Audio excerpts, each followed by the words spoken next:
রহমান রহিম। সম্মানিত হাজিগণ, আসসালামু আলাইকুম। আমি তারেক রহমান বলছিলাম। আজকে আমাদের যে হজ ফ্লাইটটি যাচ্ছে এবং আপনারা সেই ফ্লাইটে যাচ্ছেন। আজকে আমি আপনাদের সাথে দেখা করতে এসেছি, সেজন্য এই যে দেখা করার সুযোগ পেয়েছি সেজন্য আমি আল্লাহর দরবারে শুকরিয়া আদায় করছি। আপনারা প্রত্যেকেই আল্লাহর মেহমান।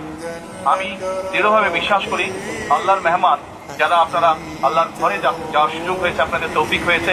আপনারা যদি আল্লাহর দরবারে হাত তুলে কিছু চান, আল্লাহ ইনশাল্লাহ সেটি কবুল করবেন। আপনাদের কাছে আমার বিনীত অনুরোধ থাকবে, আপনারা এই বাংলাদেশের নাগরিক হিসেবে, বাংলাদেশের সন্তান হিসেবে হজে যাচ্ছেন, দয়া করে দেশ এবং দেশের মানুষের জন্য দয়া করবেন, দোয়া করবেন, যাতে করে আল্লাহ আমাদেরকে তৌফিক দেন, যাতে আল্লাহ আমাদের উপরে রহমত নাজিল করেন, যাতে আল্লাহ আমাদেরকে সাহায্য করেন। আমাদের সামনে যে সকল বিপদ আছে, আমরা দেশের সকল মানুষ একসাথে যাতে কাজ করে সেই বিপদ থেকে, সেই সমস্যা থেকে দেশকে বের করে আনতে পারি।